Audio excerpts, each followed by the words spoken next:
Hi everyone, this is Kazim O'Donnell from IGN UK. With me are Adrian Lacey, IP Development Director for Ubisoft Studios France. Hi. And Jean-Marc Geoffroy. I got that wrong, try that again. And Jean-Marc Geoffroy, the Creative Director on Ghost Recon Future Soldier. Hello. And we're here to look at a couple of levels from the latest build of the game.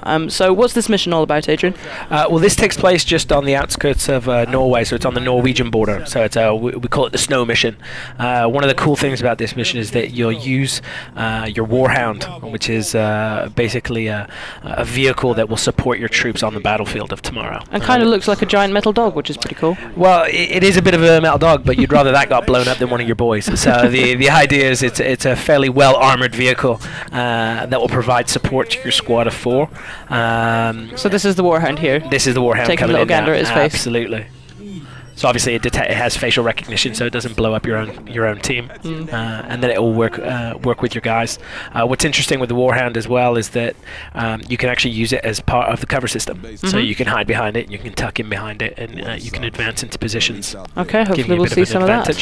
So this is the Gunsmith Mode. Famously Kinect enabled, right? Absolutely. We don't have Kinect, but we're just going to see what it looks like anyway. Well, you can use it with or without. It's also usable on GR Network, so you can also customize your weapons on the fly via your Android or iPad, iPhone, etc. Do you see a lot of people doing that? Well, we just started the beta, so we've just started using.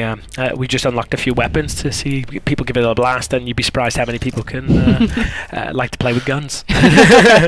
There's like 20 million variants because everything's based on reality, so it all splits off. That's what Jean-Marc's doing here. So he can change his muzzle, he can change his trigger system, he can change his charges, he can change pretty much everything. I'm guessing you can't make a massively incompatible gun that renders you useless. Oh no, it has to still be the way it's set up is that it still stays a functional tool.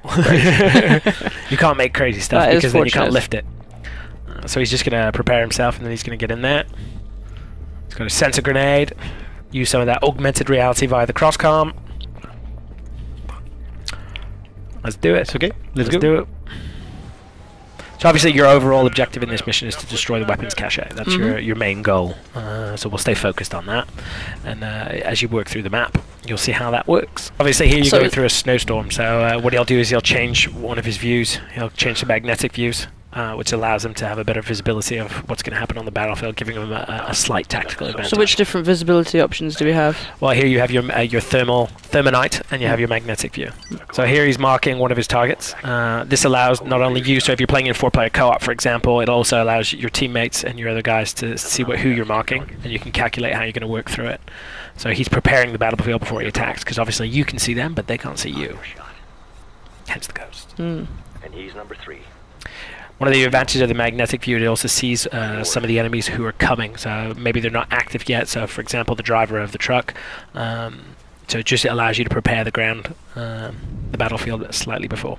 It also allows you to pick off guys on the outskirts to either provide tactical maneuvers, whether it's flanking.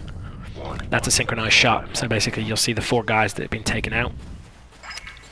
So synchronized shot was all 4 of you shooting at once, right? Yeah. What happens is you tag 4 of you tag 4 of the enemies, and then as you trigger it, everyone shoots. Everyone shoots at the same time, and it basically allows a synchronized kill. It's the tag 'em and bag 'em feature. So obviously the AI is very important. Your teammates, one of the big changes that we've made in Ghost Recon Future Soldier is that your AI is intelligent. Your teammate AI is particularly intelligent. That includes your Warhound. So they don't just run out into the middle and start getting shot at, because a lot of it's about the approach, about the preparation, and then that violence of action when you target the enemy and you attack. Now traditionally Ghost Recon is quite unforgiving when it comes to if you get caught in enemy fire. Is that something you've preserved? Definitely. I mean, we've also put an extreme mode, which is the elite mode, which is basically one shot, one kill. You know, that's one of the things we learned from the Special Forces guys is that obviously firefighting is fairly intense on the human body and the experience itself. So we wanted to keep a very hardcore mode for those core Ghost Recon fans, but we also have a bit more flexibility when you play in recruit or you play in normal. Was that a cloaking? Yeah, this is your optical camo. You activate this when you automatically when you're in the crouch position. Very nice. Which allows you to reduce your visual signature.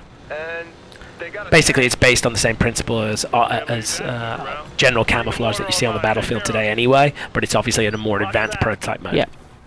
Ready. 3, 3 standing So this is actually using the Warhound. Yeah, so here he's tagged 3 of the enemies. For my teammates. So I can ask them to shoot without shooting myself. Right. So I ask them, they shoot the 3 guys. But no, the tank is aware. So I switch to the Warhound, and then Warhound is engaging. So now he's using his Warhound with simple commands by just throwing in the missiles and bombarding the tank. Ooh. Oh shit. I don't think you're allowed to say that. We'll beep it. He wasn't expecting the tank to shoot at him, were you? So hiding behind the Warhound there. So yeah, so he's taking cover, but then he's also being able to see what... That's one of the advantages of having the OTS. So he's being able to take out the tank. Now he's got to be a bit careful because although he's using a Warhounded, he has a certain amount of an advantage, as they say. The enemies know he's there, and so they'll start flanking position. The enemy AI is very important to us. We want them to be as smart as you to a certain extent, so they will perform flanking and find cover, which makes it obviously more difficult for the player. Right. Now your Warhound, obviously you have certain heat levels, so you can't just use it over and over again over it overheats. you have a heat level. Does it have an anti-infantry functionality as well, or is it all missiles? It's pretty that much all mortars? missiles. It's like an advanced mortar system. Ah, I see. So one of the things that you have to do, see there, they got out before he could blow it up, so it meant that unfortunately he didn't So have we're a chance. still using the Warhound here. Yeah, he's using the Warhound fully. What happens if you switch back? You want to switch back to your normal Ghost? Ah, I see. So you can switch seamlessly between the two. Absolutely. It's one of the flexibilities that we wanted to put in for the Ghosts. Oops. Stay down. I'm on the way. What happens as well is when you want to switch back and forth, it means that if he's pinned down like he is there, Yeah. he can then switch back to either his teammates and target an area. So he uses the targeting system not only on the Warhound but also of his teammates to use suppression Right, so fire. as soon as you get into a position of safe cover, then you've basically got the flexibility to order other things around the battlefield. Yeah. So now he's throwing. Are you going to throw out a sensor grenade for him? So obviously, you know, a battlefield's fairly chaotic. So you added intel and using your sensor grenades allows you to see where they're hiding. So Right. it gives you an extra layer, an extra advantage. So I will show the second weapon, because the Warhound is really a kind of artillery, moving artillery. So I've got the missile, I've got the mortar. It's like a mortar. It's like an active mortar. And now you're going to use something that's more surface to air. So this is where he takes out the audio tower. That's his missile. So is this you guiding the missile yeah, yourself? so this is a guided missile. So this is surface to air. That allows you to take out. Nice. Boom. Overlord Hunt. Forward base comms are down. So as he progresses, you'll see this from different vehicles, different approaches. So whether they're ground vehicles or air vehicles, it allows you to switch between the two. Mm-hmm. So. We're gonna have to secure a boat to get there. You're torn up. Get to cover. So he's mark. tagging here just to create suppressing fire, so it gives him enough space to actually control and do something.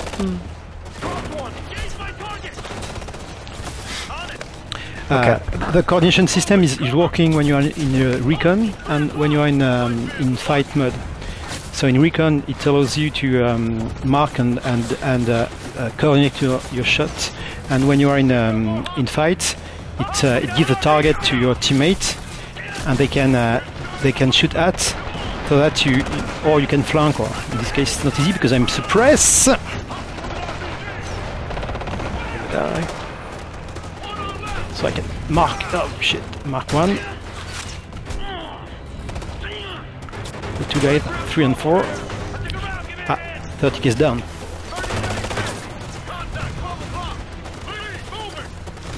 I can try to help him.